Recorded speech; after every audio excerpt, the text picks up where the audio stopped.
मंत्री जी का 2 महीना मात्र बचा है जन्मदिन को, और उन्होंने सबसे पहले विश्वकर्मा योजना, एक उनकी जो बहुत बड़ी आम आदमी, मोची, निषाद, मलाह ऐसे वर्गों के लिए यह योजना लाई गई।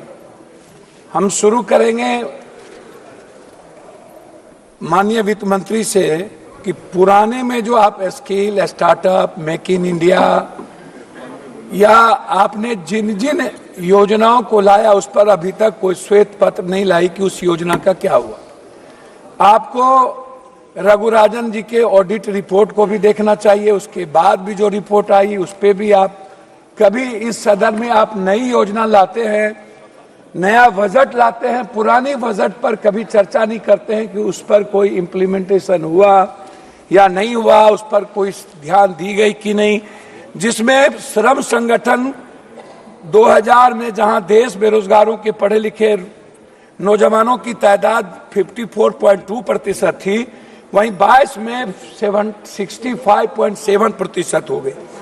मेरा सीधा इस पे है कि जब आपने 13,000 करोड़ रुपया एक विश्वकर्मा योजना पर लाया, या जब आप कहते हैं कि मैं नौकरी के लिए 400 घराना, 400 बड़े कॉरपोरेट को मैंने कहा है कि आप बेरोजगार लड़कों को 5,000 अनुकंपा पर आप इसको इंटेंसिव दीजिए।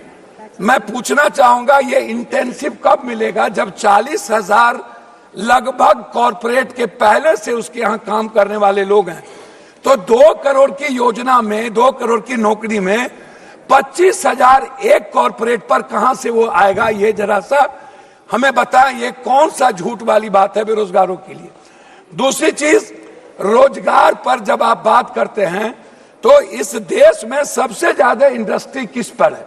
वो है फूड प्रोसेसिंग पर, वो है पर्यटन पर, वो है टेक्सटाइल पर, बुनकर पर, वो है कालीन पे।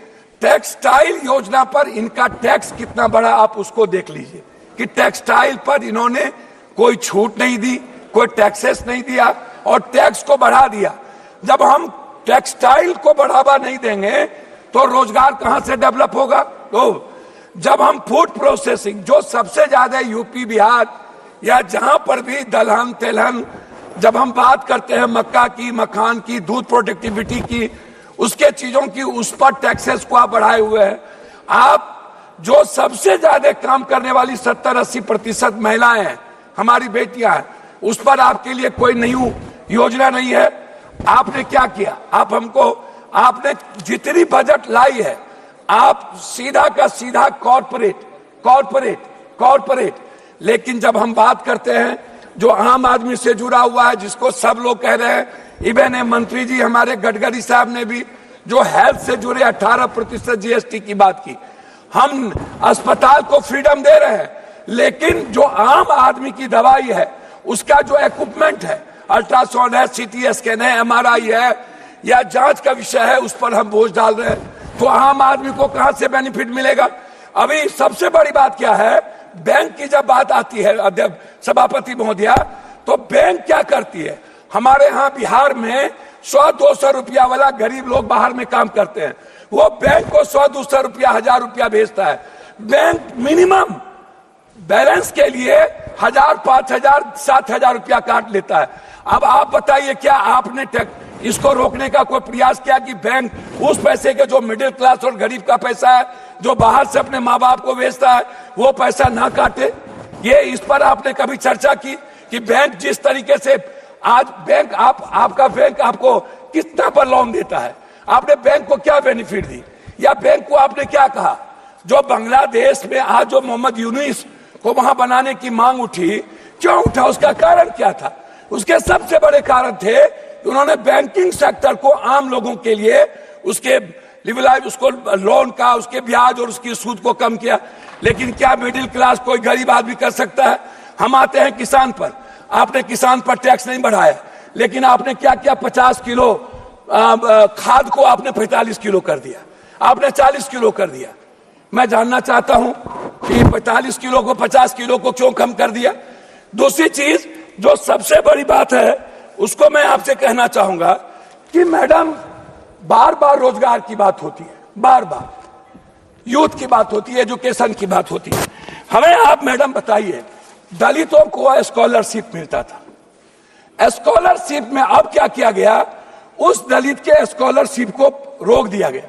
कहा गया पहले तुम एडमिशन लो, 60% जब तुम्हारा, मैडम मैं आ रहा हूं, 60% जब तुम्हारा होगा अटेंडेंस तब हम तुमको स्कॉलर देंगे।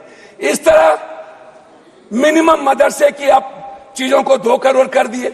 आप अल्पसंख्यक जैसे मौलाना आजाद जो फेलोशिप था उसको आपने बंद कर दिया। आपने बजट को आपने सीधा 117 करोड़ पर ले आए अल्पसंख्यक के लिए। तो जो आप सबका विकास सबकी बात करते हैं नरेंद्र मोदी जी की सरकार। मेरा मैडम लास्ट है बिहार से। बिहार सरकार ने लगातार बिजली को लेकर के वन नेशन, जैसे वन नेशन वन एजुकेशन की बात उठती रही, वन नेशन वन हेल्थ जो हमारे राजस्थान की सरकार ने किया, बिहार सरकार ने 4 चीज आपको भेजा है। एक भेजा है वन नेशन वन टेरिटरी बिजली पर जो सबसे ज्यादा मांगा 4000 करोड़ रुपया बिहार सरकार पर अब ज्यादा बोझ पड़ता है। धन्यवाद। मैं कम कर रहा हूं, 70 पैसा मैडम, 70 पैसा एक आदमी पर पड़ता है। दूसरा, लगातार बिहार सरकार की ये योजना है हाई डैम से 40,000 करोड़ विद्युत परियोजना को बढ़ावा देना, हाई डैम, जिससे पूरा का पूरा कोसी सीमांचल मिथिलांचल को बढ़ावा मिलेगी। मैडम अब क्या हुआ इस बजट में? क्या आपने नेपाल सरकार से बात करके आपने हाई डैम बनाने की परियोजना की? एक तीसरा चीज बिहार सरकार ने कहा है कि हमको 15 लाख कर रहा हूं, एक मिनट लास्ट कर रहा हूं मैडम एक मिनट। बिहार सरकार ने कहा है कि हमको उद्योग को बढ़ावा देने के लिए हमको 15 साल आप जीएसटी माफ कर दीजिए ताकि हम अपने डेवलप करें। आपका हमको नहीं चाहिए, चाहे डालमिया नगर, हमको आईएम की बात हमने किया पूर्णिया में, हमने आईटी की बात किया पूर्णिया में, कोसी सीमांचल में हमने बात की मक्का और मखान पर फैक्ट्री की, आपने वो नहीं किया। तो आप उल्टे ही सारे के सारे मिडिल क्लास के पर जीएसटी का बोझ डाल दिया, आपने युवाओं पर गरीबों पर बोझ डाल दी, आपने किसानों पर बोझ डाल दिया, लेकिन आप कॉर्पोरेट को सपोर्ट करते रहे। अब हम लोग को बोलने के लिए पहले आप खड़ा कर, लास्ट कर रहा हूं, हमको 30 सेकंड हम 30 सेकंड के लिए कंप्लीट। मेरा आग्रह ये है कि कम से कम बिहार के लिए मेरा आग्रह आपसे है कि विशेष पैकेज, विशेष राज्य की बात हमारे मुख्यमंत्री करते रहे हैं हम लोग मिलकर, विशेष पैकेज वाटर, पर्यावरण और जलवायु और पर्यटन, सबसे विशेष पैकेज हम कोसी सीमांचल के लिए विशेष पैकेज की मांग करते हैं ताकि मक्का और मखान पर आधारित फैक्ट्री को डेवलप करें। हम अधिक से अधिक बिहार में हम एयरपोर्ट को डेवलप करें। इसके लिए आपकी कोई योजना नहीं है। बहुत बहुत धन्यवाद मैडम, बार बार